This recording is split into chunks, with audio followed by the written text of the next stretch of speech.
Saudara, kantor wilayah Kementerian Agama Sulawesi Selatan menyelidiki kasus 37 warga Makassar yang ditangkap di Madinah karena berangkat ibadah haji dengan visa ziarah.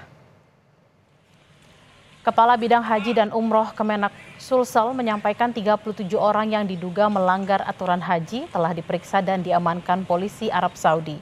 Mereka sebelumnya diberangkatkan dari Indonesia ke Doha, Qatar, selanjutnya masuk ke Madinah. Pihak Kemenak belum bisa memastikan apakah ke-37 warga Makassar pergi ke Arab Saudi lewat travel resmi atau ilegal.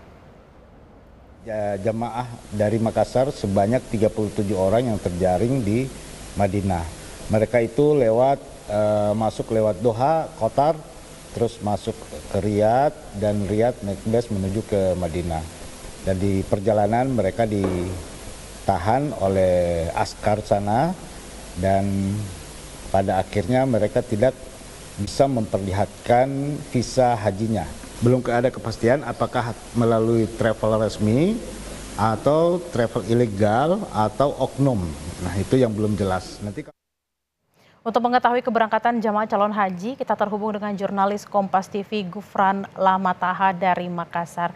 Gufran, kapan jamaah haji yang berada di asrama haji Sudiang diberangkatkan? Ya, selamat siang Bella dan juga saudara. Pagi tadi telah diterima jemaah calon haji kloter 32 yang rencananya akan diberangkatkan besok pada 4 Juni 2024 pada pukul 8 pagi waktu Indonesia Tengah.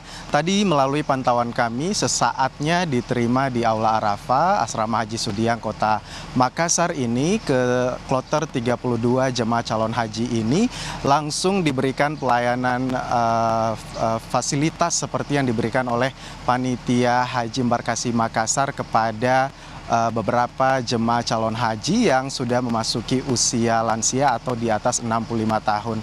Untuk diketahui, untuk kloter 32 ini dari 443 jemaah calon haji ini berasal dari Makassar sebanyak 33 jemaah dan berasal dari Kabupaten Wajo sebanyak 224 jemaah calon haji.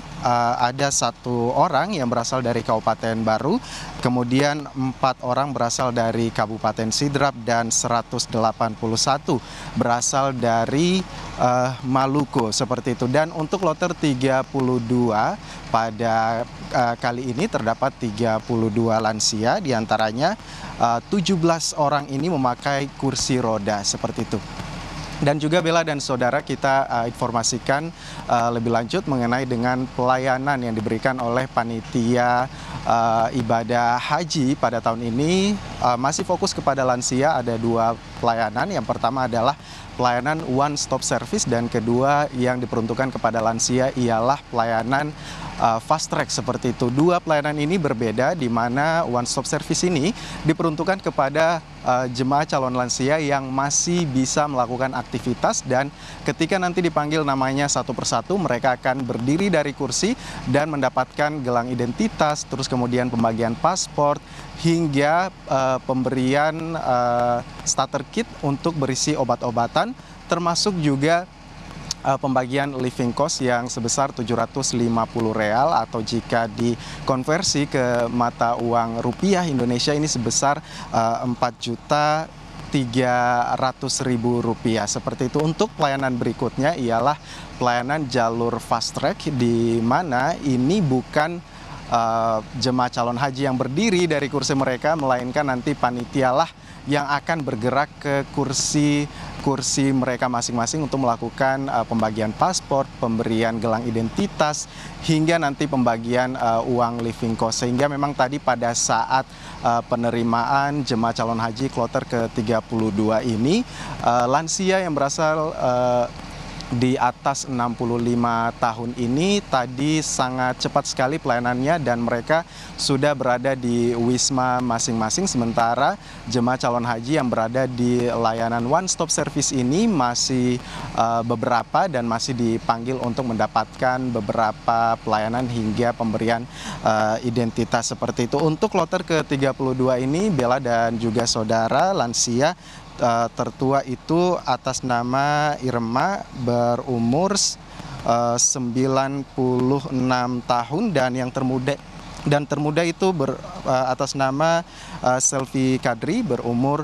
23 tahun. Kepada jemaah calon haji lansia juga ini panitia terus memberikan imbauan untuk tetap menjaga kesehatan, mengingat di Arab Saudi pada kali ini memasuki cuaca ekstrim di mana panas bisa mencapai lebih dari 40 derajat Celcius, sehingga himbauan untuk menjaga kondisi fisik dan mental mereka saat menjalani ibadah haji ini bisa mereka terapkan agar ibadah haji mereka berjalan lancar. Bella.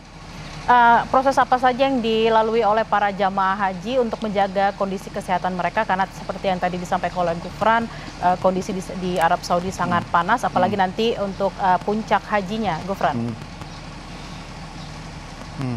Ya, baik Bella, untuk imbauan kepada jemaah calon haji ini terus diberikan, misalnya tetap mengkonsumsi air minimal 1 jam 1 kali, terus kemudian juga ketika keluar dari Aula Arafah ceramah Haji Sudiang itu mereka diberikan starter kit yang berisi obat-obatan termasuk vitamin sehingga bisa menjaga kondisi mereka tetap fit selama menjalankan ibadah haji di Tanah Suci. Selain mengkonsumsi air putih selama 1 jam, minimal 1 jam sekali, terus kemudian mengkonsumsi vitamin untuk menambah untuk menambah fit tubuh mereka, terus kemudian juga mereka diimbau untuk membawa pelembab bibir dan juga pelembab kaki sehingga tidak nanti terjadi kekeringan pada bibir dan juga kaki mereka. Bella. Dipersiapkan berbagai macam alat-alat untuk menjaga kesehatan para jamaah haji. Lalu Gufran, apakah sudah ada informasi mengenai para haji yang menggunakan jalur ilegal seperti yang tadi sempat disampaikan pada informasi sebelumnya? Apakah sudah ditangani oleh pihak Kemenak?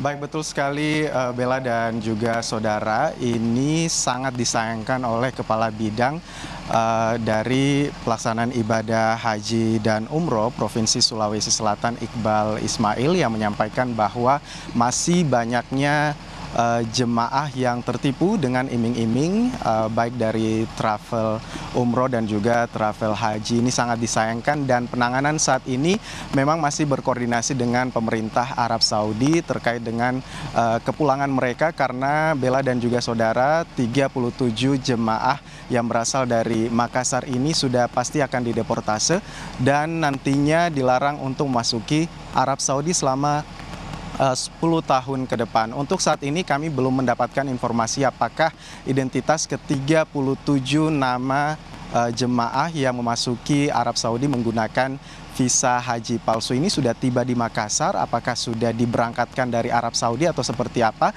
Namun hingga saat ini kami masih menunggu koordinasi dari Kepala Bidang Haji dan Umroh Provinsi Sulawesi Selatan untuk update terkaitnya, termasuk juga travel yang memberangkatkan mereka, apakah itu merupakan travel resmi atau travel abal-abal. Tentunya nanti akan ditindak lebih lanjut dan kami juga masih sama-sama menunggu informasi terupdate dari pemerintah setempat. Bella.